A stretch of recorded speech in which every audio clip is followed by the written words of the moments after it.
It's Saturday night, and we're back in the Gunners Club. And you know what that means. You're here with us as well. And tonight we've got something quite exciting. I call it Out of Africa. Okay. We're going to try something fun. Now, what I've done, I've actually found a German beer for us all to try and enjoy. It's called Windhoek. Didn't you say Africa? Yeah. So going back to around the 1890s when the country we now call Namibia was known as German Southwest Africa. That's where really all this German brew knowledge came across to what we call Namibia today.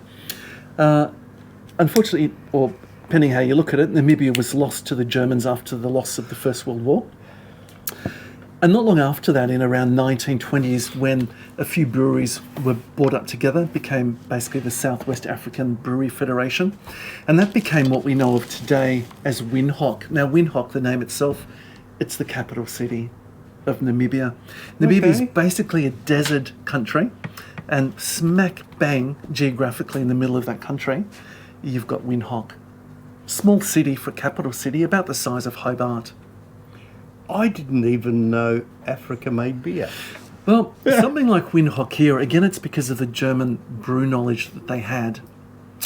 And really, I'd say a great portion of what's being produced of this today would be made for export. When I say export, don't get too excited. Yeah. It simply goes from Namibia to South Africa. Oh, okay.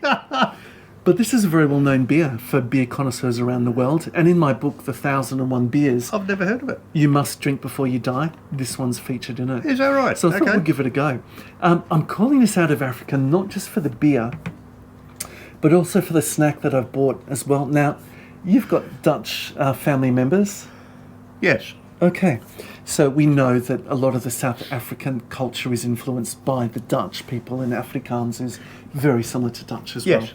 So what I've brought here is sliced biltong. We'll have a bit of a talk about that. So biltong basically is, well, let's try the beer first. I'm intrigued. It's a tongue of what? It is, yes. So tongue is the Dutch word for tongue, and bill is actually arse. I was joking. Now you're arse. telling me it's fair income. It's actually arse tongue is what I'm it is. sorry? Yeah. Did you say what tongue?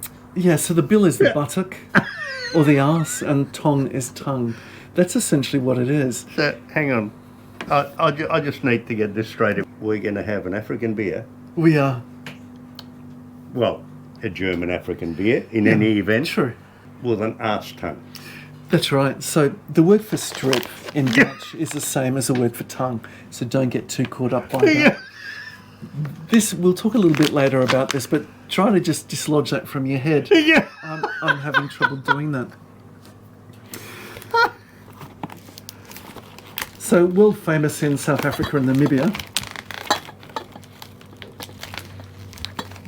Let's see how Well, that sort of makes it African rather than world famous, wouldn't it really?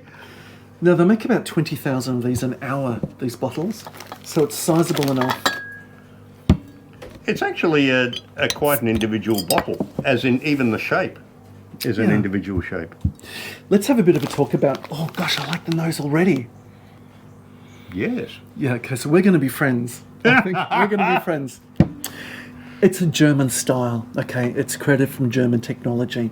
It's a lager beer, which in itself is German. Okay, lagen in German means to store.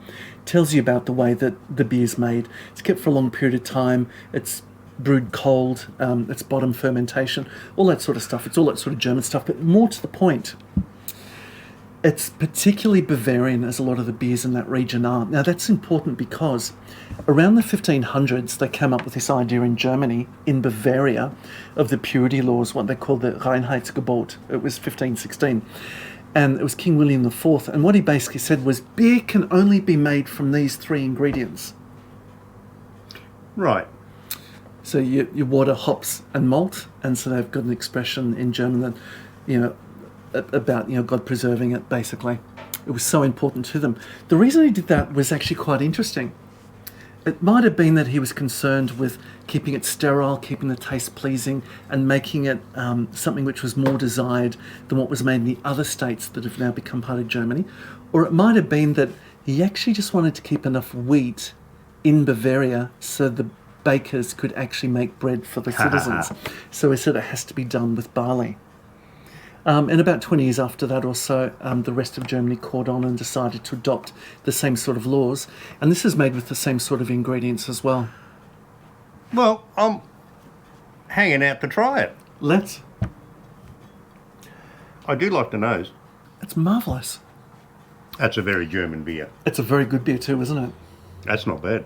But I mean, yeah, there's nothing to stand it out to say that this is an African beer. It's very much a German beer that happens to be made in Africa in reality.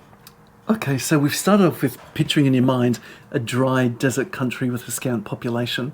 Then we've talked about its Germanness. Now I'm going to blow your mind. Oh dear. Earlier this year, this was bought lock, stock and barrel by Heineken. So That explains Heineken- a lot. So Heineken now owns this business. To further dazzle you and to stomp upon your mind in any picture you had as to what you're drinking, a very sizable minority shareholder, but still extremely sizable. You ready for this? Is Bill Gates. See? Despite everything I've thought of him, he does have some taste. I'm enjoying this. The maltiness is so apparent. It is. It fills all of the mouth, so you're getting a tremendous satisfaction through the whole palate when you try this. That's not a bad beer. I don't mind that. I would go so far as to say it's a very good beer. I could have some more of that. Well, sticking with the theme, I might have scared you away with explaining what biltong actually means. There's a difference between biltong and jerky. So I know in America the jerky is what people are used to, and right. pretty Yep. much if you go to any service station where you fill up your car, in Australia you're going to find beef jerky for sale. There's a difference between the two. I'll catch you on a hop. Do you know what it is? Yeah, that's made out of beef. This is us. So they can really be made of anything. The thing about beef is that it's just so cheap and it's so available. So generally, that's what they use for it. Jerky is basically cooked. It's either cooked, it can be smoked. Yep. Whereas biltong is raw. Huh? Now it's raw, but it's a cured meat. So what they do is, you have a look at the ingredients here. It's still smoked. No, Not smoked. not smoked. 90% beef, basically 10% vinegar. And the vinegar is what cures it. You've got to be careful with when you're making it. I've got a good friend who's a Wenwi, which means Rhodesian background Okay. before it became Zimbabwe. And he tried to make his own, and you can have all sorts of disasters if you try to make your own because you're dealing with raw meat. I don't suggest you do it unless you really know what you're doing, okay? What you do is you cure it in vinegar. You can make it way too strong and way too pungent and people just won't eat it. And you put the spices into it, and the spices is really the thing. You can put the peppers in, the chilies in, the corianders, sugar. Really, it's up to you. Basically, it's beef. In Africa, they do use other game meats as well, like you could have ostrich, for example. You want to try some of this? I don't know if I dare. I really think you should. So, if you have a look at it, it's coarse cuts of cured meat. I thought you were going to hold it to your ear. See if it farts. I sort of selected the smallest piece I could find. You can never be too careful with arse in your mouth. It's obviously an acquired taste. It's got that spiciness to it. It's different to anything. I've had many You've tried jerkies before. many a jerky. Sure. Of all different varieties. I sort of know what to expect. This is different. Yeah, I'm not sure about this one. You'd go the jerky over that? Yeah. Well, there you go. Interesting pairing, though, to try the biltong and also the African beer. The beer is an absolute winner. It's 100% a thumbs up on my side. It's a thumbs up for you as well. The biltong, this is a commercial product that we've tried. A lot of people will swear by the biltong that their grandmother made or something like that, or what was made at the back of their shed, where they use different spices, a different level of freshness as well, and then know where the meat is sourced. It's tasty. I mean, anything you add a salt and a sugar to and spices to will eventually climatise to your palate and you'll start to like it. Yeah. For me, I'd buy this beer every time again. The biltong, once in a blue moon. it would have to be extremely blue. That's chewy. Look, I imagine it's an acquired taste. It's not something that I would go out and voluntarily buy, but it's not displeasing. Gosh, that's a good beer though.